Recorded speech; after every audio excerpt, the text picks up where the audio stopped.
முதலில் இருந்தவர் கேஜிஎஃப்காக அநேக நன்மைகளை செய்து உள்ளார்.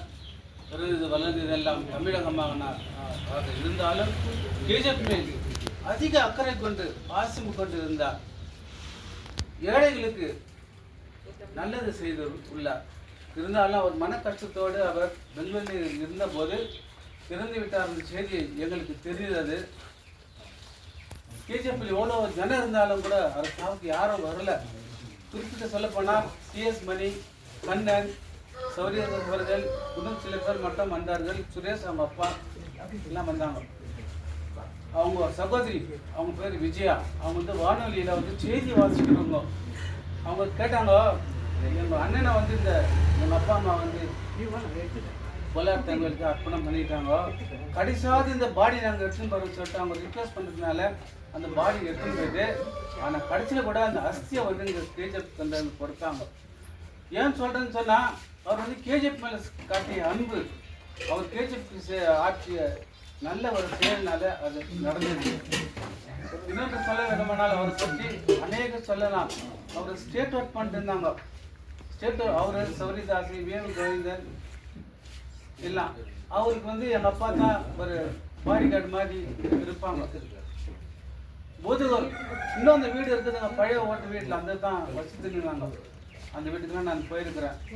அவர் ஏழை எளிய மக்கள் வீட்டில் கூட கொஞ்சம் சாப்பாடு சாப்பிட மாட்டார், டீ காஃபி தான் குடிப்பார், பால் குடிப்பார். இதே தான் அவருடைய இருக்குது.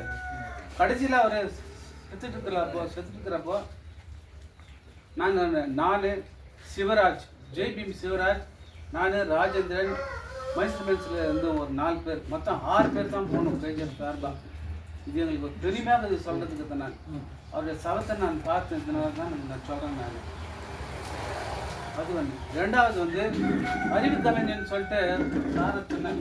ஏன் சொன்னேன்னா, 1975 எல்லா வீட்லேயும் வறுமை நேரம் சிவப்பு, யாரும் வேலைக்கு போக மாட்டாங்க. ஒரு வேலையை செய்தால் அவங்கள்ட்ட 10 பேர் சாப்பிட்ணும். அது மாதிரி சமயத்தில் வந்து எனக்கு படிக்கிறதுக்கு வாய்ப்பு இல்லை இருக்குது. ஆனால் சார் கிட்ட நான் ட்விட்டரில் படிச்சிருந்தா கூட ஃப்ரீயாக தான் நான் படித்தேன். அவர் ஃப்ரீ பண்ணார், எனக்கு பாஸ் பண்ணிட்டேன். அப்போ அவர்கிட்ட நான் பிரிண்டிங் ப்ரெஸ்ஸில் போயிட்டு கம்பல்சராக போய் சேர்ந்தேன். எழுத்துக்கோத்தில் நான் போனால் நல்லா வேலை கற்றுக்கின பிறகு இந்த கேஜிஎஃப்ல இருக்கிற எத்தனை பேர் மேதாவிங்க இருப்பாங்க, ஆசிரியருங்க, கவிஞர்கள்லாம் இருப்பாங்க. அவங்க எழுத்தெல்லாம் ராஜா தான் சொல்லிட்டு எங்களுக்கு தான் கொடுப்பாரு. நான் தான் கம்போஸ் பண்ணுவேன். எல்லா அதுக்கும் சின்ன கரெக்ஷன்லாம் அழகாக பண்ணுவார். அவர்கிட்ட நிறைய கற்றுக்கினேன். நான் கிராமர் பாயிண்ட் எல்லாம் கற்றுக்கினேன். அவர் சார் நான் மறக்கவே முடியாது. ஏன்னு சொன்னால், இன்றைக்கி இருக்கிற உலகத்தில் தலைவர்கள்லாம் எடுத்துக்கினா அவங்கெல்லாம் பிரிண்டிங் ப்ரெஸ் கம்போசராக தான் இருந்தாங்க. உங்களுக்கு சொல்ல வரேன் சார், உங்களுக்கு தான் நான் சொல்கிறேன்.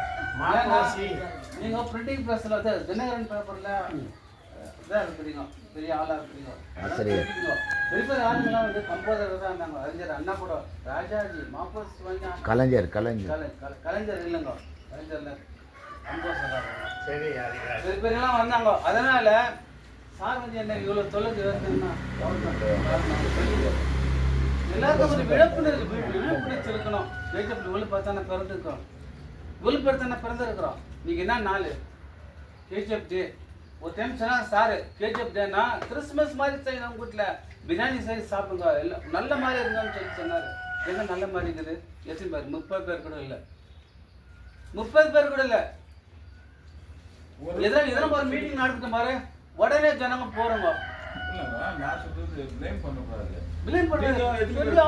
என் மனசுல வந்து நானே ஆதங்கத்தை வெளிப்படுத்துறேன். என் தப்பே இல்லை, இது தப்பே இல்லை. என் ஆதங்கத்தை வெளிப்படுத்துறேன். கவிஞர் இருக்கிறாரு, கவிஞர் எத்தனை பேர் வெளிப்பேச்சு பண்ணாரு.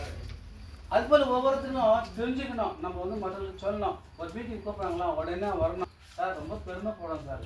ஒருத்தருக்கு விழிப்புணர்ச்சி கேஜிஎஃப்ல பார்த்துட்டு யார் கேஜிஎஃப் சொல்லுறேன். மீட்டிங் நடந்தா 10 பேருக்கு நான் ஸ்ட்ரென்த்தாக தாங்கினேன் சொல்லி சார், எனக்கு வாழ்க்கை ரொம்ப நன்றி சார்.